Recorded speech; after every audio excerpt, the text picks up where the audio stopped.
don't know. Hi. Hi. Tammy, I was putting my hat on, my Santa hat on, and it fell off the stage. So I was like, oh God, geez, I gotta start all over. No worries at all. I actually wondered if I should wear like an ugly Christmas sweater just because it is the season. You are definitely more creative minded. I just have my my Santa hats with my tiaras built right on in there. So Nice. I always remember that I got a crown on. So I'm so excited to have you join me today. This is going to be a wonderful, wonderful, wonderful interview. You know, I wanna remind everybody that I am the kind of person who always likes to know the story behind the story of the author who sits down and actually takes the time to write something magical for all of our ears and eyes and everything, to be quite honest with you. And that is the whole impetus behind this show. And one of the things that I like to say is this is the room where we get to create magic through inspiration. So anyone who's out there listening wants to celebrate an author's journey of their own, then come on in, join us, and learn more about Tammy and her process. So welcome, episode number 6. I can't believe I'm already at 6. This is, you know, I have to say, I think it's because that creative infusion of all the wonderful authors in our purview, the creative ones that, you know, we get to like and get inspired by. And certainly you are definitely one of my favorites for sure that I've met. Thank you. How I feel are you the doing same about today? you. I feel the same about you. Honestly, Meg, I've been looking forward to this all week because your enthusiasm and energy is so contagious. And I knew this was going to be fun. So I'm ready to go. I have to say that I am getting into I'm reading your book, and it's one of those books that you really have to savor. Mm-hmm. And when I say savor, it's like there's so much going on, and it's like, wow, okay, I am going to gift myself with this, you know, and just sit and enjoy it. And one of the things I was looking forward to discuss with you is, my God, it takes a lot to write a historical fiction. It really does. The research is meticulous. You have to be on point. And, you know, as I always like to say, if you take me there in my mind as if I'm experiencing as a movie, then you've succeeded. And I think already you've succeeded. Oh, but before I go on, I wanted to introduce you. And, you know, the storyteller becomes the story. So I want everyone to get a little bit of information on you. Sure. You're a native of Western Pennsylvania, which definitely speaks to the location of the book for sure. You grew up in a family of steelworkers, coal miners, and Eastern European immigrants, which is also fascinating. You began your career as an investigator with the National Labor Relations Board. Also interesting. I don't know. There's a special person who works for the government. I think that, you know, yes, one way or the other, when you leave there, you should get a star. Yes. I'm not sure, you know that you survived it for sure. And you later worked as a paralegal and German teacher, which is also one of those languages, you know, the meticulousness of the German language is quite amazing. I'm a student of Romance languages, and German, you know, certainly is another whole world of wonder. You hold a degree in labor and industrial relations from Penn State University. So all you Penn Staters out there, you're going to love this one. And German language and literature from the University of Delaware. You currently live in Maryland's Eastern Shore, and with your husband, your 2 children, and your chocolate lab retriever. So good morning. Good morning. One of my She Writes Pet sister. I don't know. I love to get a good read on where are you in this whole author's journey, and how does it feel to you? We have Leslie, one of our She Writes sisters, on saying that she loved your book as well. You did an impressive job. It's an impressive job. So tell us a little bit about where you are right now. Well, I mean, things are starting to wind down because my book came out in September. And so the publicity campaign is winding down, but I'm still, you know, in the process of promoting, although not as often as before. But it's a little surreal. It's been a bumpy journey. I'm happy that my book is out in the world.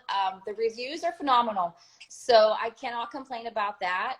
But, you know, it is a challenge. You know, it's a challenge to try to get exposure and to get people to actually see your book, because let's face it, there are millions being published every year. But I feel really good about how it's turned out. And I think for me, you know, I get these reviews every once in a while that just bring me to tears. Like, for instance, my best friend's aunt read my book this fall, and her family history, I think they're mostly German and English, but I did not know that her husband came from a family of Slovaks, and her husband's grandfather came over when he was 18 and, you know, basically worked in a steel mill his whole entire life. And she said, you know, my husband never talked about his family. And because of your book, we all sat down and we all talked about, you know, grandpa and how hard he worked and what it was like for him to start out in a new country. And she said, this has completely opened up a whole part of our lives that we just never even really gave much attention to. And she said, this book meant so much to me. And so it's the reviews like that that make it so worthwhile, because it was a long journey. And there was, you know, a lot of times when I felt like, why did I do this? It's so hard. But it's that kind of review that makes it feel so worthwhile. Well, you know, it's a storyteller, and you're a great storyteller. And, you know, I have to say this, it's really kind of important. Just, it's interesting, you know, that we put our books in the world and they have a life of their own, and they're just kind of like floating out there, and they're like, oh, where shall I go? I always see it as if it's a caricature, like, or actually personification. Like, this book's out there and it's wandering into people's hands, you know, where it's supposed to go, as if it's deciding where it wants to show up. And I think, interestingly enough, like stories like this, that they spark a desire for someone to tell their story, that's a beautiful thing. That's when the real talent shows through, because they actually took the opportunity to look into their own hearts, because it's mirrored in yours. And, you know, I want to give everybody a brief synopsis. I'm not going to go into it, but I want you to expand a little teaser as to what Beneath the Veil of Smoke and Ash is about. So it's Pittsburgh, 1910, the golden age of steel in the land of opportunity. Eastern European immigrants Janos and Karina Kovacs should be prospering, but their American dream is fading faster than the colors of the sun-drenched flag of their adopted country. Amazing. I was like, amazing. Janos is exhausted from a decade of 12-hour shifts, 7 days per week at the local mill. Karina, meanwhile, thinks she has found an escape from the rundown ethnic neighborhood in the modern home of a mill manager, until she discovers she's expected to perform the duties of both housekeeper and mistress. You got to bring the sex in there. I have to say, there's always that. Like I said, in my book, there's none of that. But yours, yes, there is. It's easier in fiction because it's not me having the sex, it's the characters. And well, it's easier in fiction because maybe you get to perform whatever you want to do. I love that, you know, the definite imaginative process. Yeah. Where she resents her employer's advances. They're more tolerable than being groped by drunks at the town's boarding house. Then, when Janos witnessed a gruesome accident at the furnace, on his furnace on the same day Karina learns she will lose her job, the Kovac family begins to unravel. Janos learns there are people at the mill who pose a risk to his life than work itself, while Karina, panicked by the thought of returning to work at the boarding house, becomes unhinged and wreaks a path of destruction so wide that her children are swept up in the storm. Wow. In the aftermath, Janos must rebuild the shattered family with the help of an unlikely ally. These are truly the stories that get me excited. And, you know, I would say this before I was more of like a specific genre person, and I'm a movie girl. Like, I love the movies. And if you take me to the movies and leave me at the end really contemplating what just happened, wow, this is the same kind of experience when you read your book. Thank you. And I think it's really important because, you know, it was impeccably researched. You do a great job. And you deliver, like it says here, a timeless message about mental illness while paying tribute to the sacrifices of America's immigrant ancestors. You know, I will say this, especially now, I think really finding those beautiful ties that rejoice in where we come from in this country, this certainly speaks to that as well. So any book clubbers out there, I really do encourage you to pick this up, because it will bring great conversation, really wonderful, wonderful opportunity, maybe to connect with Tammy herself, because one of the beautiful things that our cohort does is that we show up at book clubs, and I know that you're open to that opportunity as well. Yes, so I really want to get back to you. Like, why did you decide to write this book in particular? Well, you know, this novel actually started out as a genealogy project. Way back in 2012, I misplaced my mom's recipe for stuffed cabbages. So my search for an alternative led me to several Slovak and Hungarian cultural websites, which then led me to ancestry.com. Well, when I got there, I soon became an addict. I couldn't get off the site. I mean, I literally went on a months-long binge where I tried to find everything I possibly could about my great-grandparents. They had immigrated to America from Slovakia and Lithuania in the early 1900s. And it's surprising how much you can find on that website. I found draft registration cards. I found all kinds of census records. The most interesting thing I found, of course, was the ship manifesto for my dad's grandparents. And I was shocked to find out that my last name actually used to be Pasterick. It was spelled P-A-S-T-I-R-I-K. And so that kind of floored me. And I visited my grandmother a few months later, asked her what she knew about all of this. And then she presented me with a scrapbook and a shoebox of old photos. And I actually saw pictures of my great-grandparents. And at the time, I think I was, gosh, this was 2012. So I was 37, I think. And so I didn't know these pictures existed. They were never on the walls. I'm not sure why she never had them out. But I was so just in awe of these people, and started to imagine what their lives were like, that I really did a lot more research about Pittsburgh and the steel industry and what the immigrants had to face. And once I got into that research, I thought, this is a novel. This has to be a novel because there's so much there.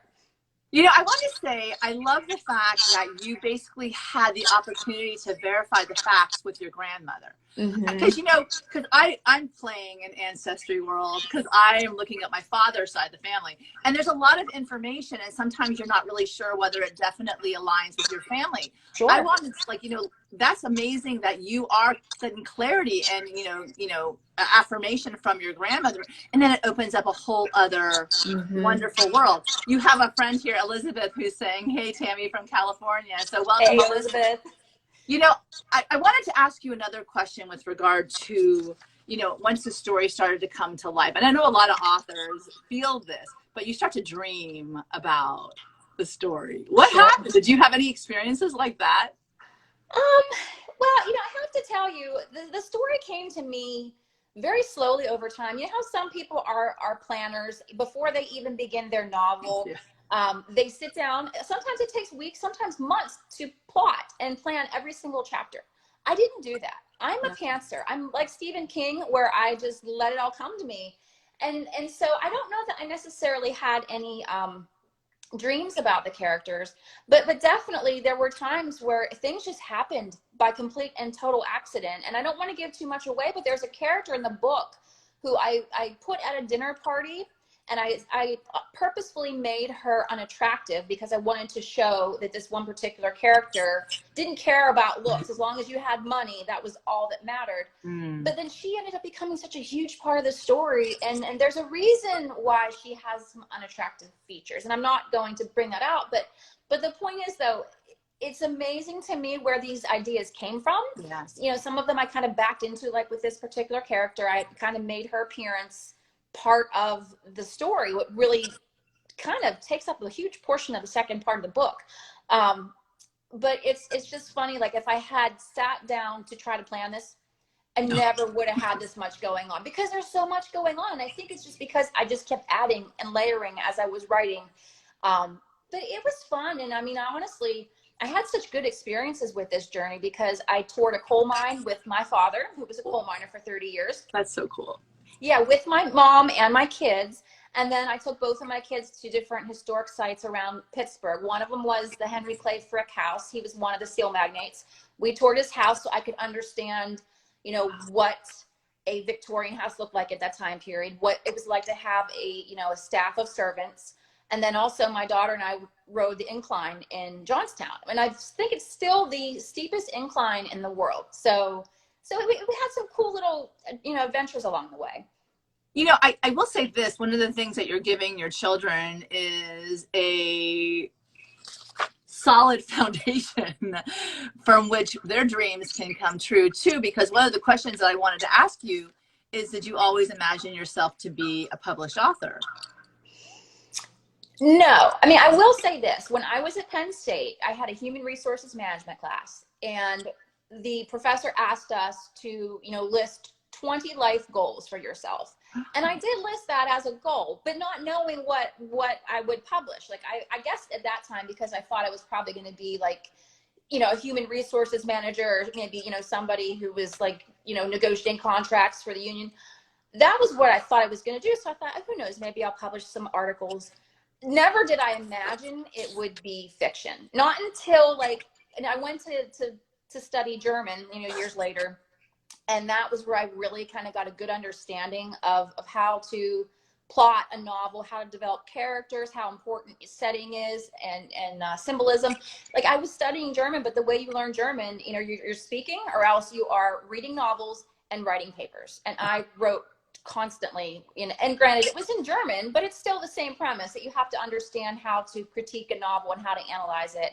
And so I guess once I got into the study of German, I think I started to see, maybe I could do this someday. So what happened to the other 20, the other 19 on your list? Are you still working on it? Yes. I mean, I think a lot of them had to do with travel. I mean, I wish I still had that list, because I don't. But I know a lot of them had to do with travel, because I wanted to see Europe, and I wanted to see Paris and Rome, and I have gone to those places. But I really can't remember what some of the other things. Probably get married and have kids, which is done. That's off the list. Check. Check. Yeah. You know, I wanted to, you know, it's one of the things I love. Okay, I will say this. I love storytellers, because the way you take in your world. And I can assure you, all of you who are listening today, that one of the coolest things that a storyteller can bring you is perspective and seeing things in a wondrous and magical way. Now, you live in Maryland now, but you are from Pennsylvania. Yes. How is it that you experience this place now, that you brought it to life in your book? Well, you know, I have to tell you, I don't think I could have written this book had I not moved away. Like, I think distance gives you a lot of perspective. And so, and I didn't really get a lot of perspective until maybe 5 or 10 years after I had left. I think it takes time. Like, I've known friends who've moved away from their hometown for a year or two and come back and don't see it through different eyes. But because I've been gone for so long, you know, I've realized what a unique community it was. You know, I grew up in a very small steel town about an hour northeast of Pittsburgh called Apollo. And I was a child of Appalachia, and I didn't even know it. I didn't know it, because where we grew up, we considered people from Appalachia to be Kentuckians or West Virginians. Yes. Like, you know, there's this like hierarchy, right? There's a social hierarchy, and we kind of felt like, you know, we just lived in Western PA. But the culture in Western Pennsylvania is very similar to other parts of Appalachia, where it's a very rural culture. In a lot of ways, it's a very closed off culture where people don't necessarily want to leave. Like, I didn't really go any exotic place in my life until high school, when I went to Germany as part of an exchange program for a month. And that was mind-blowing. It was mind-blowing. Like, I couldn't even believe that kids actually could get on the bus from their house and go into town. Like, to me, this was just insane. So the point is getting the distance from Western PA helped me. It really helped me understand, you know, how unique that area is, just the economics, the culture, you know, how there's just a real struggle, I think, for a lot of people. Like, the idea of going to college, you know, I think it's different now. But even when I was in high school, my parents didn't expect me to go to college. I was from the first generation in my family to go. My cousin Tracy was the first one, and then the rest of the cousins followed suit. But it's a very, like, I mean, it's a wonderful community because we were so supportive of one another, but at the same time, it's a community that's kind of just wary of outsiders and kind of wanting to stay put. And so for me to get out, like, I kind of opened up my world. You know, as you were speaking, I've been following a lot of the author Adriana Trigiani, and one of the things that I've always felt really proud of is my immigrant roots here in the United States. I really was raised to really cherish those Italian Americans that came before me, and am fascinated by the determination and persistence, and in a time when, you know, it's not like now. It was really challenging. It was really hard. It was like this melting pot that you were forced into. And when I read your experience, I'm understanding that you have that same love and affection for your own immigrant story. And you know, one of the things I wanted to point out, especially now, is the beauty of that. that, you know, what makes this country so incredibly diverse and this incredible quilt, let's say, you know, this quilt that makes up everybody's culture that comes in here to give something profound, you know, to others. And I really, really appreciated how you are weaving that into your story, especially because, you know, it wasn't so easy, the mental illness and also the challenges that they had to go through. Oh, my nephew Ryan's on. He's one of my faves. He's a little dreamer too, and I'm really proud of him. He just got into Merrimack, by the way. But anyway, on that point, I wanted to ask you a follow-up. What is it that what kind of legacy do you want to leave for your children now, having seen the world like this? You know, I want them to know that they have choices. They have a lot of choices. I kind of felt like growing up, I didn't have a ton of choices. I mean, I'm so thrilled I got to go to college and I got a degree. But I do have to say that my decisions in college were based on the fact that I had to finish in 4 years because my budget was very limited. Right. I mean, I think had I had the money, I probably would have gone on to get a PhD in history and I'd be teaching at a college and maybe still writing. But for my kids, regardless, I guess, of what level of income you come from, there are ways to achieve your dreams. I mean, there are ways to go out and find, you know, loans or find a way to do it. But I think for me, because I feel like because of where I grew up and because my parents' worldview was very limited, I felt like I had to work within a very small box. And I think for my children, I want them to realize that life is this journey where you should be constantly working to improve yourself. And there's never any dead end. You get to a certain point, and if you're unhappy, you don't have to stay there. You can, like you did in your book, right? You can just leave it all and start from scratch and do something different that sort of makes your heart sing, that makes you feel wonderful. Because I think that too often, you know, we think, oh no, it's too hard, we can't do it. But I just want my kids to understand that, you know, the sky's the limit. Like if you have a dream, go for it. You'll find a way to get it done. See, I knew I loved you, Tammy. I swear, you know, you speak my language, and I can't because I'm interviewing right now, but I would be like, heart. So who's ever on here, heart for me, because literally what you just said is so incredibly profound, because it gives people those seeds planted in their life, in their heart, in their spirit, in their soul, to keep dreaming and showing up in ways that only their calling can bring to life.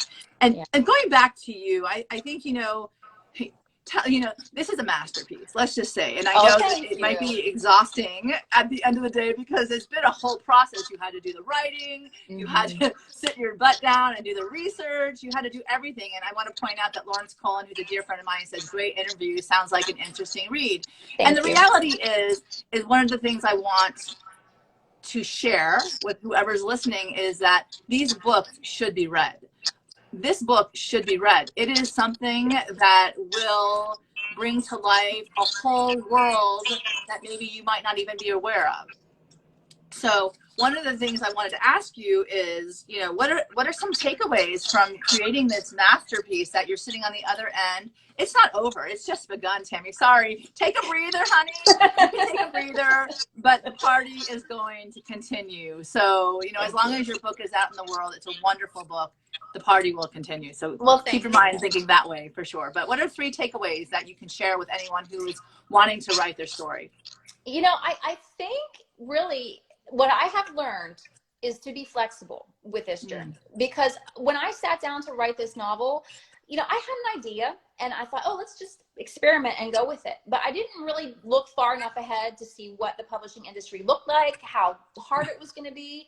And I had a very different vision for myself. I figured I would get traditionally published, that I'd get an agent.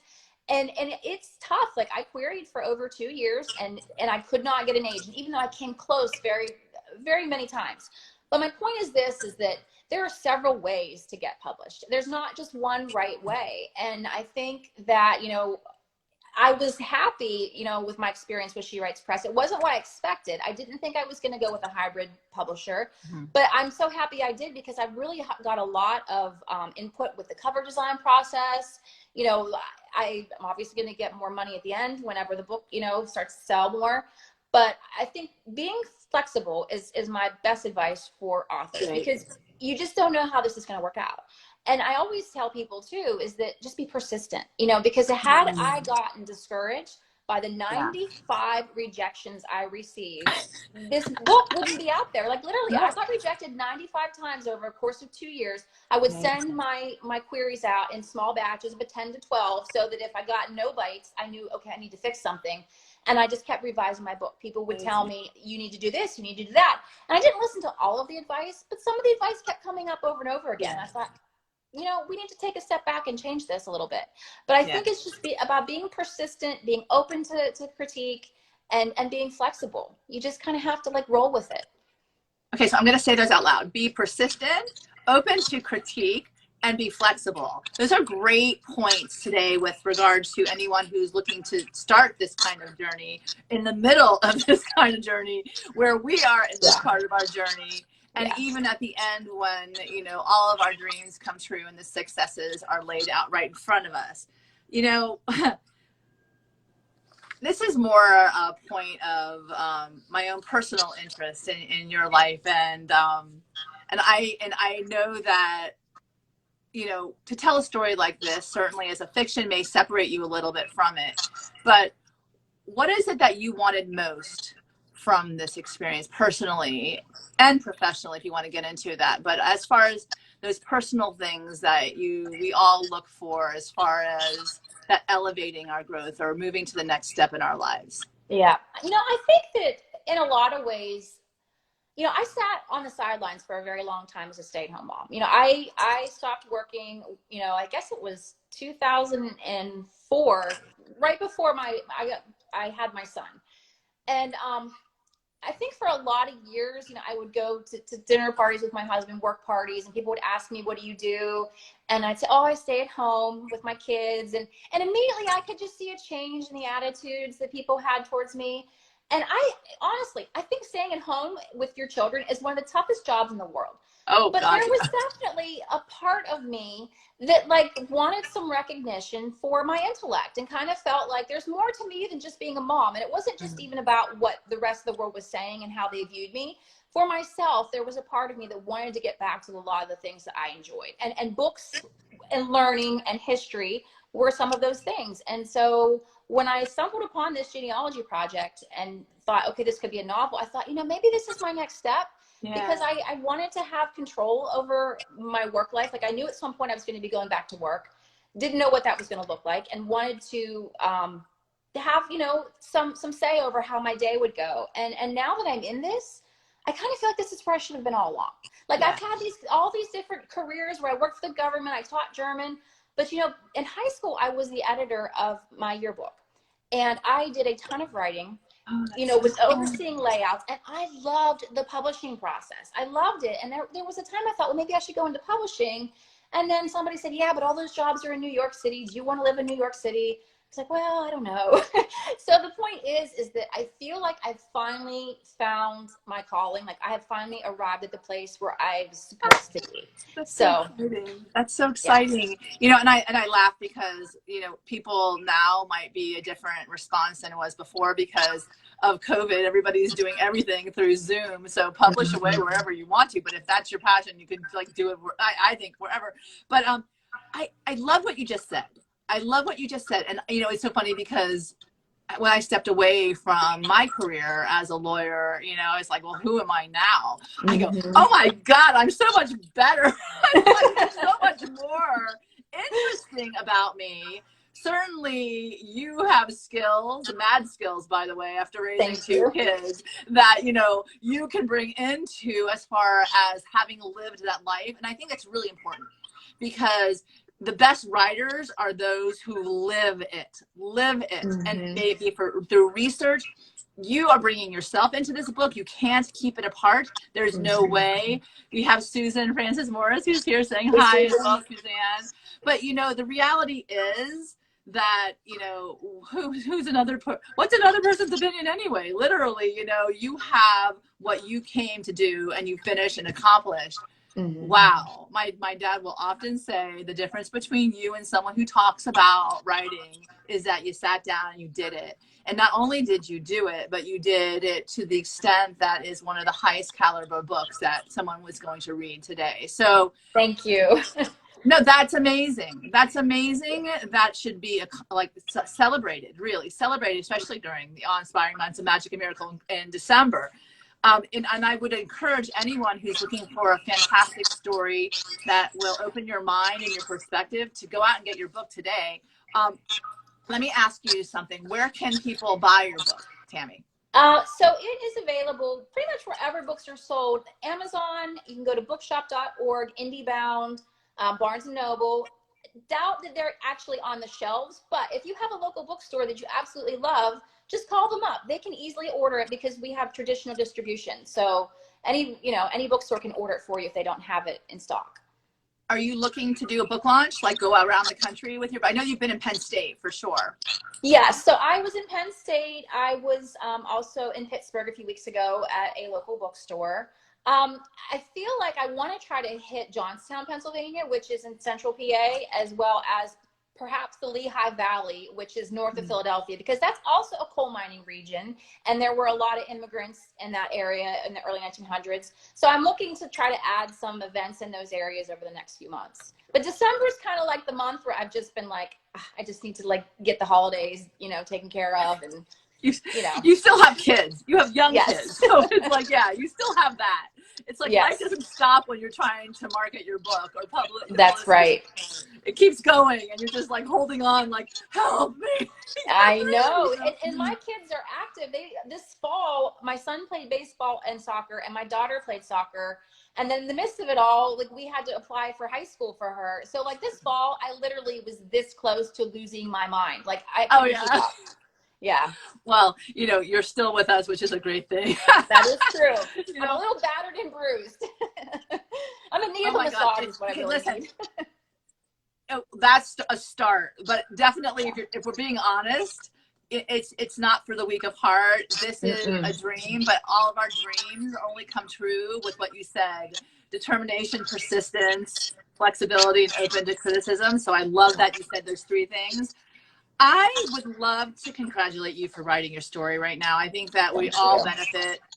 There's so much content out there that's not so great. So Netflix, if you're listening, this might be a really awesome, limited series, or who knows what else. I will advocate for books that I find really, really interesting and you're a paralegal too. So, the consummate, you don't have time for a lot of things. So when you make time, it's a real page turner and you engage the person and, conversations ensue. And I think that's wonderful. Great writing stirs our emotions, makes us feel.